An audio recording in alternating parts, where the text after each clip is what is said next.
Now, I know a lot of you watching are tired of the beginner tutorials, the quick code snippets, the simple library functions, and you want something more advanced. So in this video, I'm going to give you exactly that.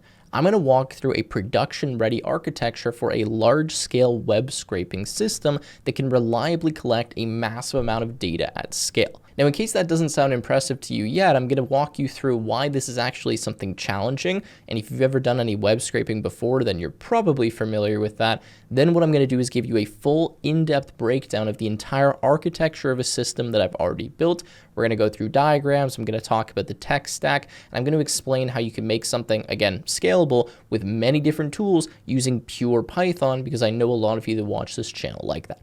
Okay, so with that in mind, let's quickly talk a little bit about scraping, because that's effectively what I'm going to show you here. Kind of an Amazon price competitor tool, where effectively what we're able to do is go to Amazon, search in different regions for the same product, and see where there's kind of some price discrepancy and what competitors are charging what prices for what products in real time. Now, if you've ever scraped anything beyond a quick script, then you probably know this pattern. The first version works, then it gets blocked, then different countries return different pages, then sessions die, then your data gets inconsistent and you stop trusting it.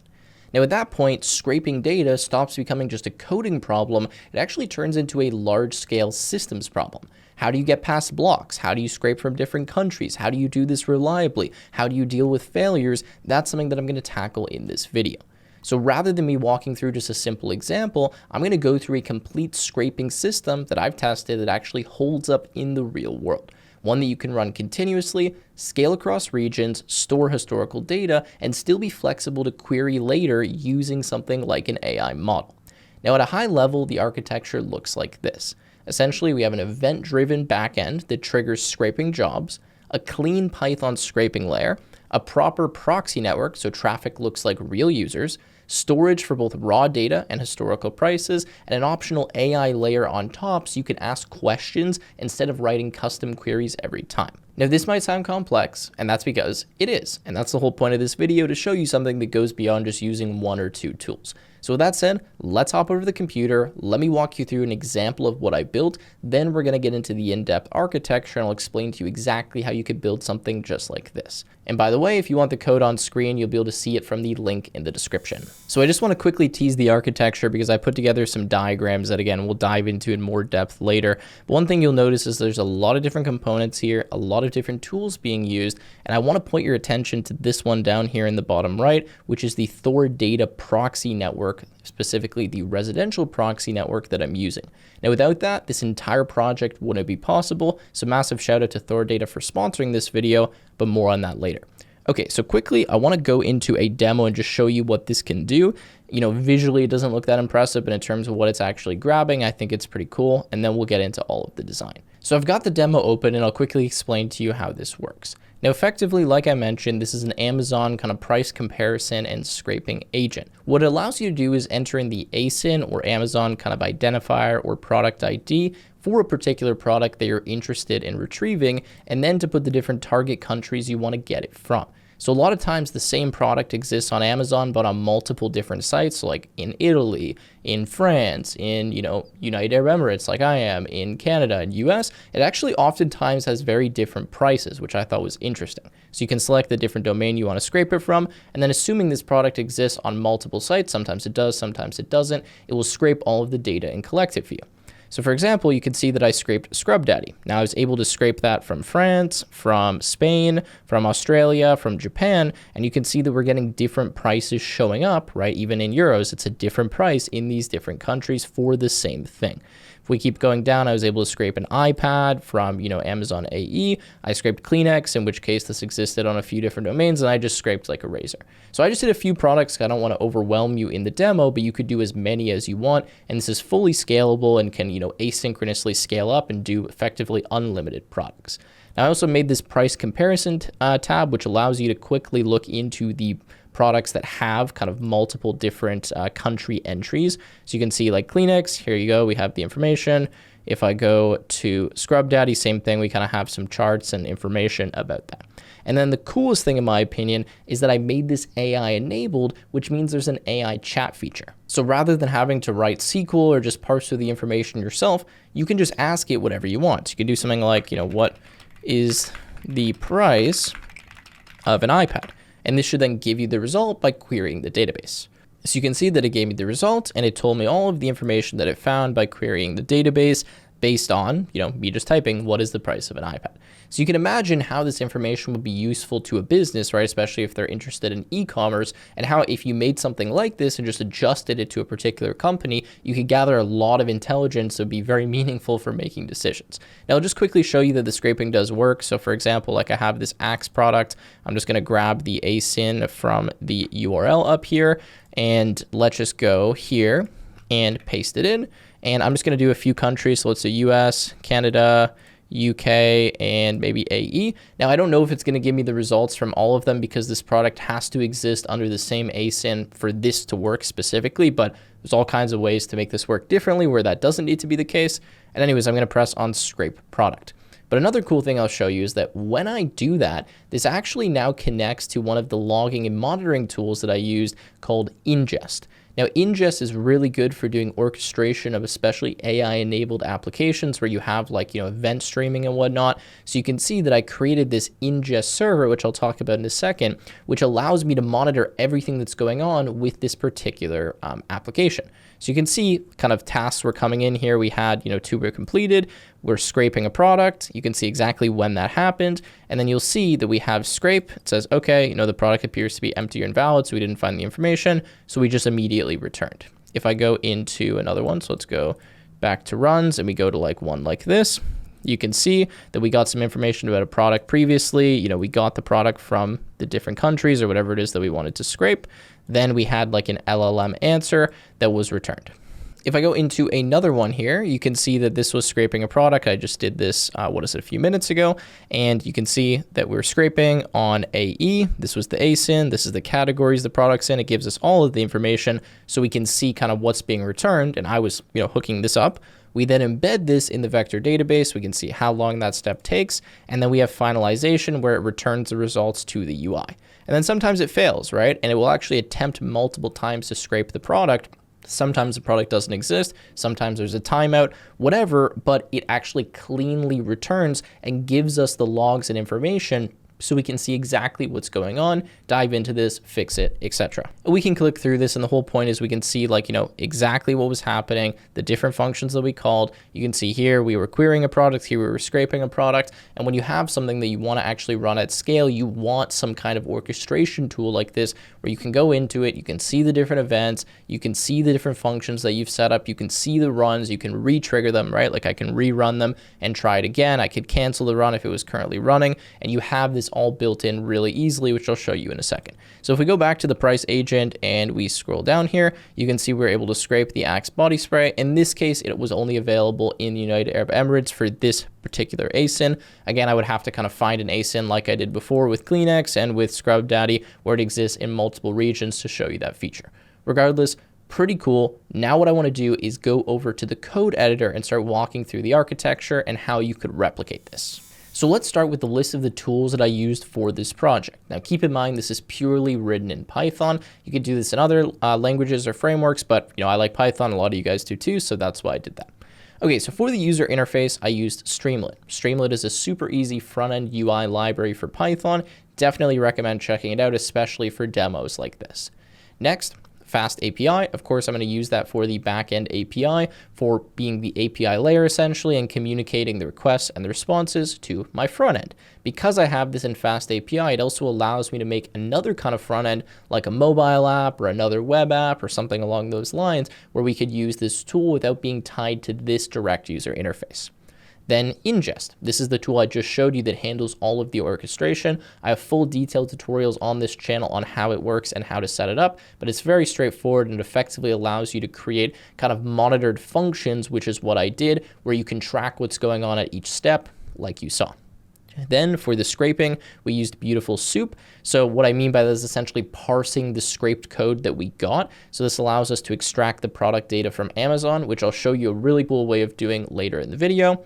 Then for the proxy provider, we used Thordata. Now I have to shout this one out because this is what makes this entire project possible. If you were to try to just send a normal network request, for example, from like our computer to Amazon, you can do that 4 or 5, maybe 10 times, but if you keep doing that, eventually Amazon is going to block you. It's going to blacklist your IP. It's going to give you a CAPTCHA or some problem you need to solve. It's going to detect you as a bot, and it's not going to allow for a scalable solution. Imagine you want to hit Amazon thousands of times. So what I'm using is Thordata, which provides a residential proxy network. I'll quickly show it to you here, that allows you to emulate being in a different country by using a real physical device. So essentially what a proxy is that rather than me sending the request, I send a request to Thordata. Thordata then delegates that request to its residential proxy network of like millions of devices that it has access to. And then I can pick if I want to send a request from Germany or Canada or UAE or wherever I want to send the request from.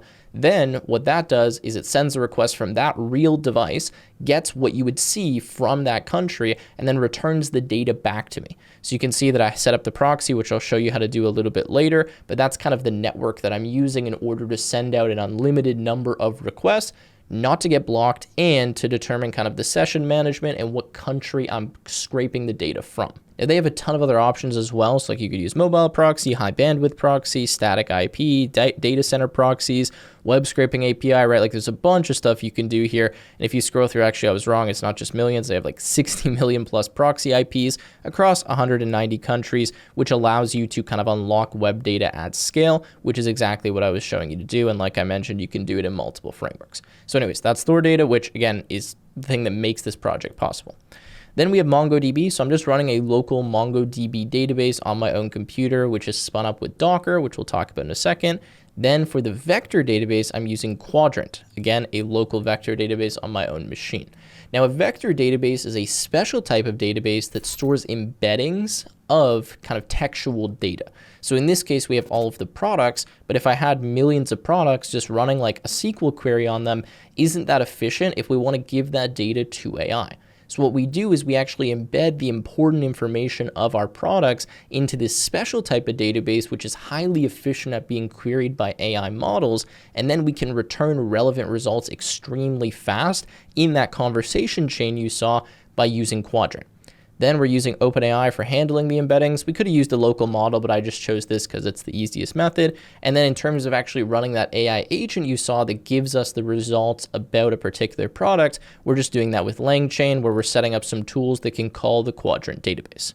Like I mentioned, in terms of the external services, we had Thordata, OpenAI, and then of course, Amazon is the website that we're targeting, but we could do this with really any site that we want with some minor adjustments. So that's pretty much it in terms of the tool stack. Now let's go over the architecture, and I'll dive into some of the interesting parts of the code so you can see kind of some unique tricks that I was using to get this to work effectively, because a lot of times getting the web page is easy, but actually scraping the data on the page can be difficult and really tedious if you're just like looking through all of the HTML tags. Okay, so this is the architecture diagram. Let's start going through it kind of step by step. So we have the application layer, right, which is where a lot of the kind of communication is happening. Effectively, we have the Streamlit UI. The ports aren't really relevant, but you can read them if you want. And what will happen is when we use the user interface, we'll effectively send a query, right? It's like scrape a product or give me some information or, ask the AI agent. And right now we send that to ingest. Now, ingest is this kind of intermediary server which handles all of the logging and monitoring. To put it in fancy terms, we can say event orchestration, right? Then ingest will send or kind of forward all of these different requests over to our fast API, where we'll then be able to get the different responses. So the scraping logic, right, happens by being triggered by the API, which we'll look at in a second. But ingest is this kind of middle ground, which is proxying the different requests and sending kind of the different events where they need to go. Now, the two core functions of this application that ingest kind of handles is querying the products, right? So like from AI, and scraping the products, right? That's the two main things that this handles. So you can see that I've just set up those two functions, and they kind of have their dependencies as we go down. We also have the LangChain agent, which can be triggered directly from ingest, right, when we're trying to query the products. So from the LangChain agent, I have this connected to a few tools. The tools it has access to is the Amazon scraper, so it can actually go ahead and scrape the products itself using the Amazon scraper. It can send a kind of a tool call to that. We also have it connected to our quadrant vector embeddings. This is, again, that super efficient database that's used specifically for querying the data really, really fast. And then we have it connected to our MongoDB database so that once it queries the information it needs, it can get the full complete schema or kind of database model from MongoDB. So there's 3 tools connected to it. Then we keep going, the Amazon scraper. So this is kind of just an independent module or piece of code where effectively what it does is it utilizes that residential proxy network to send the request, get the HTML. So it goes, hey, I want to go to Amazon and, scrape this particular product. Give me the HTML for that.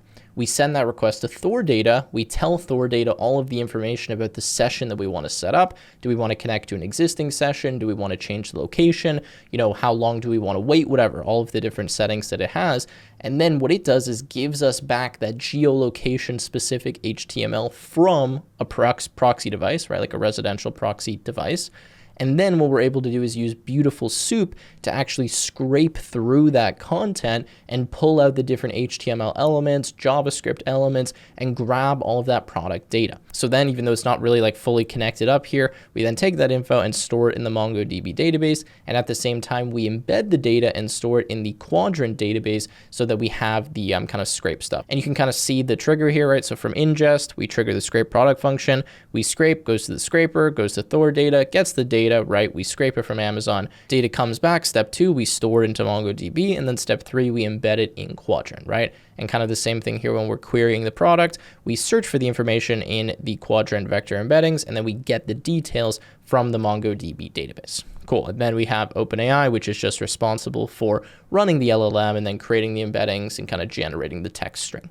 So that's pretty much it in terms of kind of this. If you want to see a flow chart, you can have a look at it here. This is for the product scraping. I'm not going to go through it step by step. And this is for the query flow.